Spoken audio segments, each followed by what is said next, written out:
अखेर अजित पवारांची ती चिठ्ठी सापडली, ज्या चिठ्ठीमध्ये लिहिलं होतं की राष्ट्रवादी एक होणार की नाही आणि राष्ट्रवादीच्या विलिनीकरणासाठी नेमकं बैठकीत काय घडलं होतं, विलिनीकरण कधी होणार होतं, त्या चिठ्ठीमध्ये सगळं काही नमूद आहे. नेमकी ती चिठ्ठी काय आहे आणि अजित पवार विलिनीकरणासाठी तयार होते का? अजित पवारांची आणि शरद पवारांच्या भेटीमध्ये नेमकं चर्चा काय झाली होती? त्या चिठ्ठीतून सगळं उघड झालेलं आहे.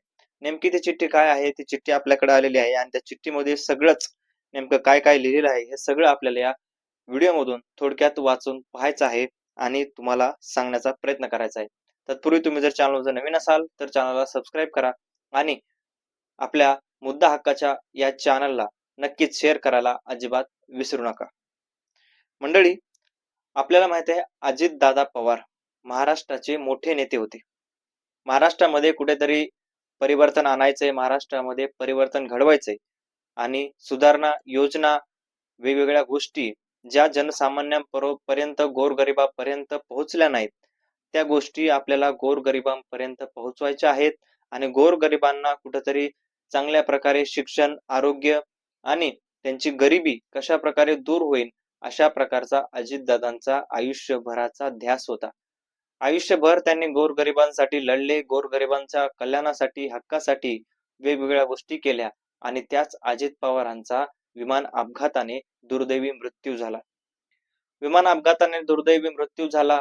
मग चर्चा सुरू झाल्या की त्यांचे जे पक्ष, जो सुरुवातीला शरद पवारांकडे राष्ट्रवादीचं अध्यक्षपद होतं, राष्ट्रवादीकडे सगळी सूत्रे ही शरद पवारांकडे होती, ती मात्र आता सूत्रे हरपली आणि थेट अजित पवारांकडे आली होती. पण त्या अजित पवारांचा आता मृत्यू झाला, ती सूत्रे तर फिरवली गेली, पण नेमकी आता शरद पवारांकडून हाक येऊ लागली की अजित पवार आमच्या राष्ट्रवादीमध्ये किंवा दोन्ही राष्ट्रवादी आता एकत्र करणार होते, विलिनीकरण करणार होते, अशा प्रकारची शरद पवार पक्षाकडून सांगण्यात येऊ लागले. मात्र राष्ट्रवादी काँग्रेस पार्टी यांच्याकडून सांगण्यात येऊ लागले की कुठलीही गोष्ट अशी झालेली नाही आणि बैठकीत दादांनी कधीही आम्हाला असं बोलून दाखवलेलं नाही की ज्यामुळे आम्ही दोन्ही पक्ष एकत्र येऊ आणि कुठेतरी शरद पवारांकडे पुन्हा एकदा राष्ट्रवादी आम्ही देऊ, अशा प्रकारचं कुठलीही गोष्ट घडलेली नव्हती, अशा प्रकारचं म्हणणं राष्ट्रवादी काँग्रेस पार्टी यांच्याद्वारे सांगण्यात येत आहे. पण नेमकंच खरंच अजित पवारांच्या त्या चिठ्ठीतून नेमकं काय समोर आले, अजित पवारांनी काय सांगितलं, अजित पवारांनी असं काय लिहिलंय त्या चिठ्ठीमध्ये की ज्यामुळे आता सगळंच उघड झालेलं आहे आणि राष्ट्रवादी काँग्रेस पार्टी ह्या मर्ज होणार आहेत की नाही, एकत्र होणार आहेत की नाही, हे त्याच्यामधून लिहिलेलं आहे. त्याच्यामध्ये लिहिलेलं आहे की अजित अनंतराव पवार त्यांचं स्वतःचं नाव त्यांनी लिहिलेलं आहे आणि प्रत्येक याच्यामध्ये ते कुठेही गेलात तरी स्वतःचं नाव इतक्या प्रखडपणे सांगायचे दादा की विचारूच नका आणि कशा प्रकारे आपल्या नावाचा अभिमान त्यांना वाटायचा की अजित अनंतराव पवार बोलतोय, अशा प्रकारचं स्वतः ते सांगायचे. तसंच इथं लिहिलेलं आहे आणि त्या ठिकाणी अजित अनंतराव पवार अशा प्रकारचं नाव तिथं लिहिलेलं आहे आणि त्या ठिकाणी त्या पत्रामध्ये सांगितलेलं आहे की बऱ्याच दिवसापासून मी मीडियावर पाहत आहे की दोन्ही राष्ट्रवादी एकत्र येण्यासंदर्भामध्ये ज्या काही चर्चा सुरू आहेत, म्हणजे अजित पवार म्हणतायत की मीडियामध्ये चर्चा भरपूर मोठ्या प्रमाणामध्ये सुरू आहेत की दोन्ही राष्ट्रवादी एकत्र येणार का, दोन्ही राष्ट्रवादी एकत्र येणार नाहीत का, अशा प्रकारच्या चर्चांना उधाण आलंय, अशा प्रकारचं अजितदादा पवार यांनी आपल्या चिठ्ठीमध्ये लिहिलेलं आहे. आणि या सगळ्या गोष्टीमधून कुठेतरी मला स्पष्टीकरण द्यावं लागतंय किंवा माझ्या स्वतःसाठी मी हे लिहून ठेवतोय की कुठेतरी जे पक्ष शरद पवारांनी उभा केला, त्या पक्षाला आम्ही उभारी दिली.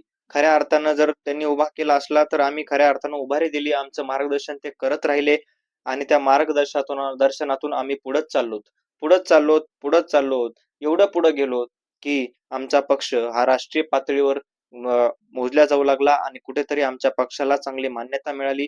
आमच्या पक्ष हा मराठमोळा रणरांगडा आणि कशा प्रकारे आम्ही महाराष्ट्राच्या कणाकणात, खेडेगावातल्या जनसामान्यामध्ये आमचा पक्ष पोहोचला, अशा प्रकारचं या पत्रामध्ये लिहिलेलं आहे.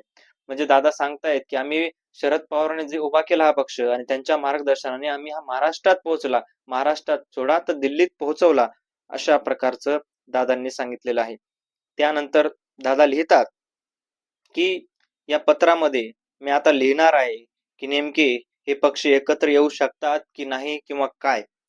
तर दादांचं म्हणणं आहे किंवा दादा सांगतायत की शरद पवारांनी पक्ष जरी काढला असला, ते माझे काका जरी असले, तरी सुद्धा खऱ्या अर्थानं हा कार्यकर्त्यांचा पक्ष म्हणून ओळखला गेलेला आहे आजपर्यंत. कारण आजपर्यंत कार्यकर्ते या पक्षासाठी झडलेले आहेत, कार्यकर्ते या पक्षासाठी लढलेले आहेत आणि त्या कार्यकर्त्यांपैकी मी एक कार्यकर्ता होतो. पवार साहेबांनी बऱ्याच प्रकारे आम्हाला मार्गदर्शन केलं आणि त्या मार्गदर्शनावर आम्ही चाललो. मात्र काही भूमिका आम्हाला काळजावर दगड ठेवून घ्याव्या लागतात. जशा की त्यांच्यापासून वेगळं होणं, जे की मला वाटत नव्हतं. पण असे काही निर्णय घेतल्याशिवाय आपल्या पक्षाला जर पुढे वाढवायचं असेल, आपला पक्ष जर पुढे न्यायचा असेल, तर आपल्याला नक्कीच याच्यामध्ये या सगळ्या गोष्टी कुठेतरी ॲड कराव्या लागतात आणि कुठेतरी वेगळे निर्णय हे घ्यावे लागतात. अशा प्रकारचं म्हणणं त्या ठिकाणी सांगितलेलं आहे. पण जर अशा प्रकारचं जर दादांचं म्हणणं होतं की कुठेतरी काळजावर दगड ठेवून या गोष्टी कराव्या लागतात. तर खरंच दादांचा किती आतुरतेने हा प्रयत्न होता की आपल्या पक्षासाठी आणि आपल्या सगळ्या गोष्टीसाठी आपल्याला लढायचं आहे. आणि प्रामाणिक प्रयत्न आपल्या जनतेसाठी हा अजितदादांचा होता, हे याच्यावरून लक्षात येत आहे. त्यानंतर अजित पवारांचं दुसरं म्हणणं आहे की नेमकं एकत्रित व्हावे का नाही अशा प्रकारचं सुद्धा सांगण्यात येत आहे. तर त्याच्यावर मी लिहितोय की एकत्र येईल की नाही हे सगळे विचारांवर किंवा बैठकीत होणाऱ्यावर आहे. मात्र मला एकदा जनतेला तर विचारलंच आहे मी. पण एकदा आमच्या चर्चा सुरू असताना सुद्धा आम्ही अशा प्रकारच्या गोष्टी बऱ्याच बोलल्या की ज्या गोष्टीमुळे कुठेतरी या गोष्टी होऊ शकतात आणि कुठेतरी एक येण्यावर चर्चा होऊ शकते. मात्र पवार साहेबांची जी काही विचारधारा आहे आणि आमची विचारधारा आहे ती सगळी सारखीच आहे. त्याच्यामुळे आम्हाला एक व्हावे लागेल किंवा एक होण्यापासून कोणी जरी वाचवायचं म्हटलं तरी वाचवणार नाही. एक व्हायचं म्हटलं तर आम्ही आजही एकत्र होऊ शकतो. अशा प्रकारचं अजितदादांचं त्यावेळेस म्हणणं होतं आणि त्यावेळेस एक होतं. पण आता आमच्या बाजू वेगळ्या झालेल्या आहेत, आमचे रस्ते वेगळे झालेले आहेत आणि जर आम्हाला एक करायचं असेल तर दोघांची विचारधारा, दोघांचे मतप्रवाह जे वेगळे झाले होते ते कुठेतरी जुळवावं लागतील आणि त्याच्यासाठी वेळ लागणार आहे आणि त्याच्यासाठी ज्या चर्चा आपण म्हणतो त्या चर्चांना कुठेतरी आपल्याला माहिती आहे की या सगळ्या गोष्टीमुळे उधाण आलेलं असताना ते उधाण आपल्याला कुठेतरी बंद करायचं किंवा थांबवायचा असेल तर आमचा जो काही निर्णय तो लवकरच समोर येईल अशा प्रकारचं त्या पत्रामध्ये अजित पवारांनी अजितदादांनी लिहिलेलं होतं. आणि या सगळ्या गोष्टीमुळे आता अजितदादांनी अजित पवारांनी जे काही लिहिलेलं आहे ते तर तुम्हाला सांगितलंच आहे आणि लवकरच समोर येईल असं म्हणले होते दादा.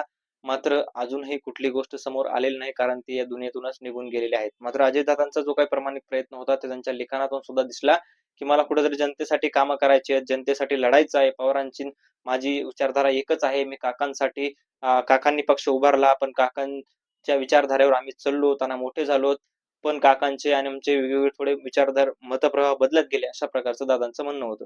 तुम्हाला काय वाटतं या सगळ्या गोष्टीवर तुमचं मत कमेंटमध्ये नक्की कळवा. भेटूयात नवीन व्हिडिओमध्ये. तोपर्यंत धन्यवाद.